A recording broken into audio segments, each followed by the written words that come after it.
but subject of the sentence, subject, doer of the action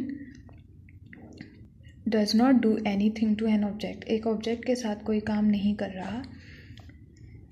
same verb हम यहाँ पे transitively use करेंगे. The boys fly their kites. That means they cause their kites to fly. वो अपनी kites को उड़ाते हैं. तो same verb is used transitively and intransitive verb is used transitively in another sentence. तो totally meaning पे depend करता है कि आप उसको किस तरह यूज़ करते हैं. A few verbs in common use are distinguished as transitive or intransitive by their spelling, the transitive being causative forms of the corresponding intransitive verbs.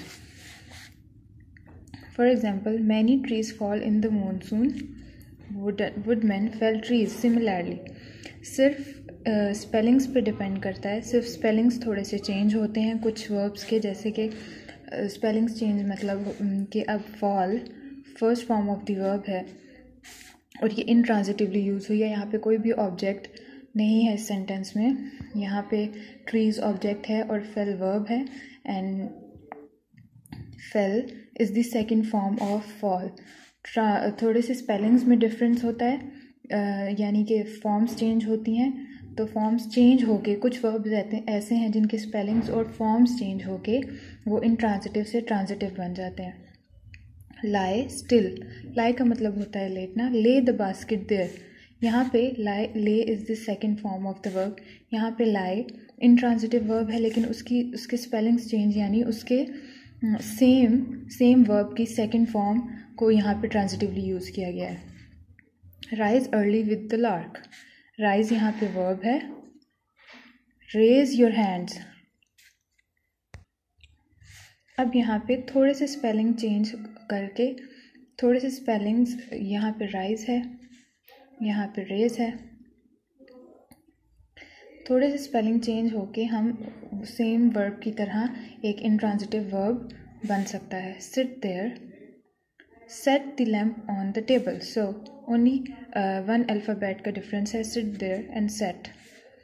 इसी तरह कुछ वर्ब्स की फॉर्म्स चेंज करके हम ट्रांजिटिव बना लेते हैं, कुछ के थोड़े से स्पेलिंग या एक अल्फ़ाबेट चेंज करके हम इंट्रांजिटिव से ट्रांजिटिव वर्ब्स बना लेते हैं. Some intransitive verbs may become transitive by having a preposition added to them. All his friends laughed at him. That means all his friends derided him, laughed at him. अगर हम laughed at him को cut करके यहाँ पे एक verb use करें, all his friends derided him. laughed at him, derided का मतलब होता है मजाक उड़ाना, mocked him. laughed at him, at is a preposition. बहुत से ऐसे verbs होते हैं जिनके साथ preposition होता है. तो अगर हम उस preposition को remove करके उसकी जगह पे एक verb यूज़ कर लें तो वो transitive बन सकता है. derided एक direct verb है and all his friends derided him. him object है. तो अगर हम prepositions को remove कर दें और derided यूज़ करें तो ये एक intransitive होगा. He will soon run through his fortune. Please look into the matter carefully. We talked about the affair several times. I wish for nothing more. The police inspector asked for his name. Now, if we talk about this sentence, I wish for nothing more. Wish for का मतलब होता है ख्वाहिश करना, desire. I desire nothing more. For preposition है तो intransitive verbs transitive बन सकते हैं preposition ऐड करने से. I wish nothing more. अगर हम कहते हैं I wish nothing more तो ये wish intransitive है, इसमें direct object नहीं आता. लेकिन अगर हम यहाँ पे for इसके साथ एक preposition यूज़ कर लें I wish for nothing more तो ये transitive verb बन जाता है. Similarly, the police inspector asked for his name. Ask verb है and by adding for with the verb, having for with the verb, for is a preposition, for his name, that means the police inspector demanded his name.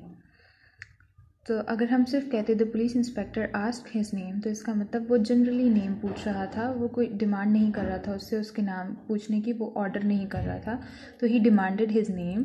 अगर हम ask for को omit करके demand use करें तो इसका मतलब ये direct verb होगा जो कि एक ऑब्जेक्ट हिज नेम यानी हिज इसका ऑब्जेक्ट बन जाएगा। तो इसलिए अगर आस्क फॉर पूरा यूज़ करेंगे तो वो इंट्रांजिटिव बन सकता है। Sometimes the preposition is prefixed to the verb. Prefixed means पहले से preposition जो है verb के साथ prefix यानी prefixes और suffixes जैसे prefix मतलब किसी word से पहले use हुआ हो। शिवांजी overcame the enemy. Came is verb, overcame the enemy. Overcame, over is a preposition and it is prefixed यानी पहले use हुआ है verb के साथ। Overcame the enemy. Overcame means he won his battle, उससे he conquered his battle यानी जो उसका दुश्मन था उससे जीत गया है वो overcame. He bravely withstood the attack. He bravely faced the attack. Stood is a verb and with is a preposition. The river overflows its bank. Overflows मतलब जो उसके बैंक्स हैं जो उसके किनारे हैं उसको उसके ऊपर पानी आ गया तो रिवर ने अपने जो बैंक्स हैं उनको ओवरफ्लो कर दिया। Over is a preposition and flow is a verb which is prefixed to a verb. Intransitive verbs sometimes take after them an object akin or similar in meaning to the verb. Such an object is called the cognate object or cognate accusative. For example, I have fought a good fight. बहुत से intransitive verbs ऐसे होते हैं। I have fought is fought. There is no object, so this is intransitive. Fought a good fight. तो बहुत से intransitive verbs ऐसे होते हैं जो बाद में इस टाइप के ऑब्जेक्ट्स यूज़ करते हैं जो कि मीनिंग में वर्ब के जैसे होते हैं। जैसे fort a good fight, fort is the second form of fight. तो इस तरह के वर्ब्स को कॉग्नेट ऑब्जेक्ट, इस तरह के ऑब्जेक्ट्स को कॉग्नेट ऑब्जेक्ट कहते हैं। He laughed a heavy laugh, again laughed is the second form of laugh. I dreamed a strange dream, dreamed and dream both are same in meaning. So इस तरह के बाकी सारे सेंटेंसेस में भी इसी तरह के ऑब्जेक्ट्स यूज़ हुए हैं जिनको कॉग्नेट ऑब्जेक्ट कहा जाता है। That's all for today. We'll do rest of the exercise in the next lecture.